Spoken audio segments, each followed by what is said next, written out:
neoclasicismo es un movimiento cultural basado en la razón y en el escepticismo que se desarrolla durante el siglo XVIII, como expresión estética de los principios de la Ilustración. Coincide con la Revolución Francesa y el periodo napoleónico. Posteriormente, y ahondado también sus raíces en el pensamiento del siglo XVIII, se iniciaría el movimiento romántico, basado en el sentimiento, la libertad y en el individualismo. El siglo de las luces. Al siglo XVIII se le conoce como el siglo de las luces, porque el hombre rechaza todo aquello que se le ha impuesto y solo admite lo que le llega a través de la luz de su razón. La razón es la norma con la que se valoran todas las manifestaciones humanas. Como consecuencia, aparece en Europa a principios del siglo un grupo de pensadores con un espíritu crítico, que toman la experimentación como método para adquirir el conocimiento sin temor a equivocarse. El movimiento que recibe el nombre de Ilustración. Los ilustrados, para llegar a la verdad científica, comienzan a dudar de todo. La duda es el método para descubrir la verdad. Las ideas de los ilustrados llegan a nuestro país a través de dos vías principales. Primero, la difusión de libros franceses traducidos al castellano. Y segundo, la aparición de los periódicos, donde los ilustrados exponen sus ideas y opiniones.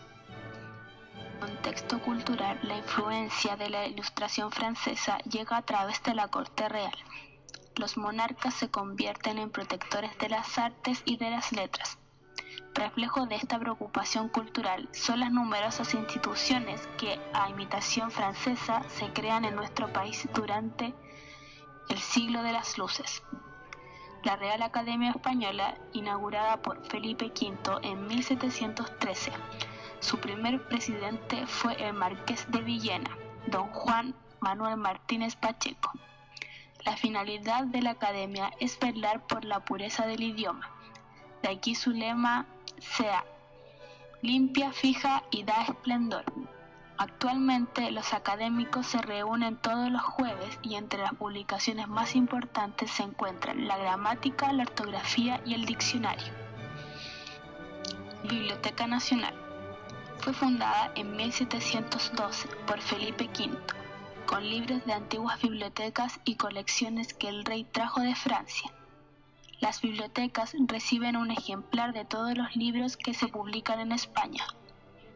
También fundaron en este siglo la Real Academia de la Historia, el Jardín Botánico y el Museo del Prado. Desde el punto de vista histórico, el neoclasicismo está a caballo entre el antiguo régimen y el mundo liberal. Se instala pues en una época tremendamente agitada.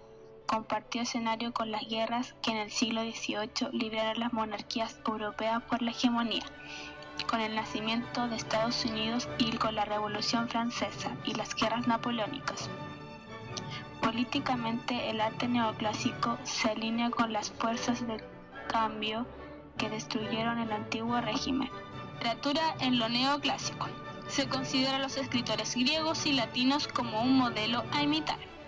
El neoclasicismo da preferencia a la razón frente a los sentimientos, impone reglas a las que se debe ajustar las obras literarias. Como consecuencia de lo anterior, se abandonó bastante la producción lírica. Se rechaza lo imaginativo y lo fantástico, ya que no se escribía para entretener, sino para educar. La obra debe tener un fin didáctico moral, es decir, su finalidad es la enseñanza. Las obras líricas deben mostrar asuntos más universales y dejar lo subjetivo, íntimo y emotivo. La razón debe regir la literatura neoclásica. El lenguaje depurado, desterrado de los términos familiares o pintorescos, impropios para la poesía. A la vez se busca la pureza, la claridad del lenguaje y la sencillez en el estilo. El género literario preferido es el ensayo y la fábula. Visión de mundo. Surgió en el siglo XVIII para denominar una finalidad negativa al movimiento estético que se puede apreciar a través del arte. Los principios intelectuales del neoclasicismo vendrían siendo la Ilustración, ya que venían generando en la filosofía y que a causa de esta se habrían transmitido todos los ámbitos de la cultura.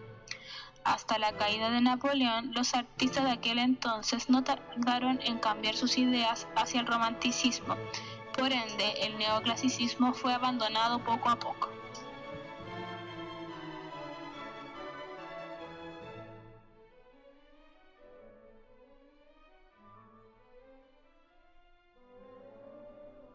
En el arte se ocupó la separación de planos, del más claro al más oscuro.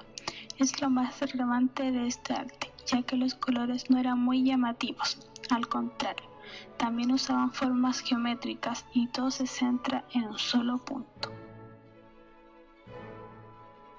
Y si el público se hastía de ver tanta necedad, váyase a dormir 3 horas a los caños del Peral. Pero, señor, si la musa se llega a determinar, se anima y os obedece.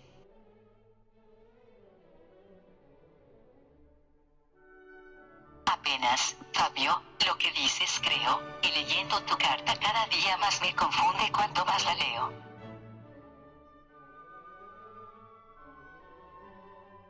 A bella que prendó, con gracioso reír, mi tierno corazón, alterando su paz, enemiga de amor, inconstante, fugaz, me inspira una pasión que no quiero sentir.